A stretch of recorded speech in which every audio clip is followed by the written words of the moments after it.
Have you ever heard of John C. Robinson or Cornelius Coffey? What about Janet Harbin Bragg or Willa Brown? What if I told you that the first Black accredited airport was built here in Robbins, Illinois? On this episode of Tombstone Tea, where we give you a little bit of women's history, I want to talk about Robbins Airport, and later we will visit the graves of two of the women founders. Hello, YouTube. I am standing out in front of the Robbins History Museum. It's not that bright. It's actually an overcast day, but I'm half blind. So it's very bright for me. But I just wanted you all to see what the outside of the building looks like. It's actually, believe it or not, right down the street from the first home in Robbins, the first settlement home that is actually still standing today. And on top of that, just beyond me, let me see if I can flip this. Just beyond me over here, if you look where the wooded area is, that was actually the area of the first Black airport. The wooded area just past 139th and Lawndale, and you can see it's woods over there. Don't worry, it's some houses on the other side, but that was actually the area of the first Black airport.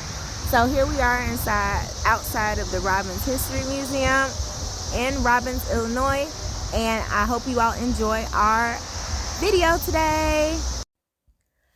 So my reason for the visit today to the Robbins History Museum was to learn about the location of the first Black accredited airport in the United States, which was right here in Robbins, Illinois.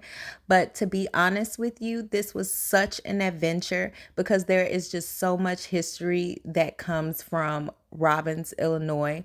It was the second oldest African American town, founded in 1917, and it's only maybe I would say 1.5 square miles, but in these 1.5 square miles it had the first Black airport.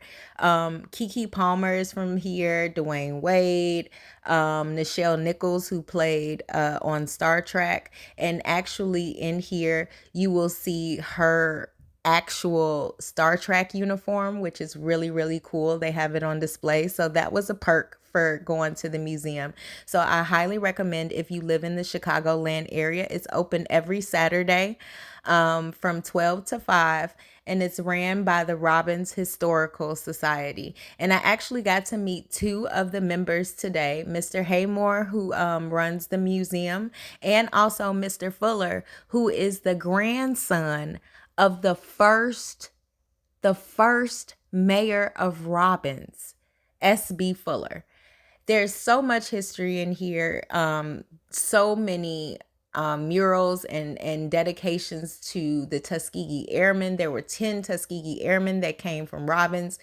This is the display of the founders of the first Black Robbins Airport. Here's some more pictures from today. I mean, like, it was absolutely amazing. I want you all to go see it.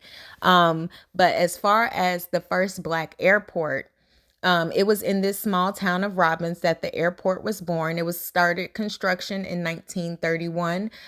Coffey and Robinson got together and they decided that they wanted to open up an airport. They were already mechanics and they migrated to Chicago and formed the Challenger Air Pilots Association.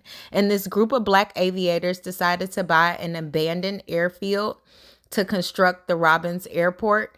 And in fact, Janet Harbin Bragg, she actually used $600 of her own money to buy the first plane for the airport. Construction began in 1931 and opened in 1933.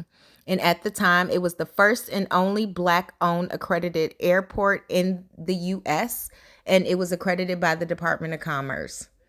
And I want to let you all know that we are going to go visit the grave sites of two of the women, Janet Harbin Bragg and Willa Brown, today over in Lincoln Cemetery. And those two ladies were very, very instrumental in starting that airport. And if you want to know more about the airport, I want you all to go visit Amazon, they have a book out and it's called American Wings, and it's all about the airport.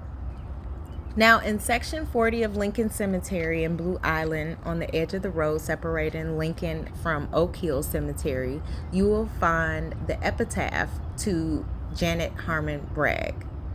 And they actually erected this epitaph. She actually is buried in Arizona, but the Historical Society erected this epitaph in memoriam to her memory. Janet was born in 1907 and moved to Chicago after attending Spelman College. Due to her race, Janet was denied not only her pilot's license, but also entry into the Women Pilots Division during World War II.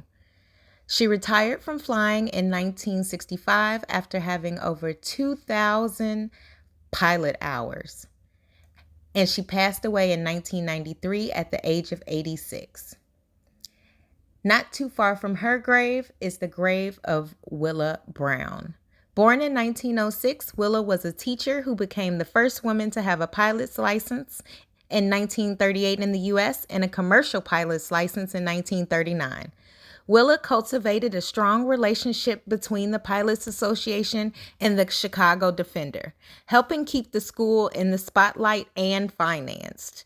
Willa was not only the first Black woman to earn a pilot's license in the U.S., she was the first to earn an aircraft mechanic's license as well, the first Black officer in the Civil Air Patrol, and she was also the first Black woman to run for Congress.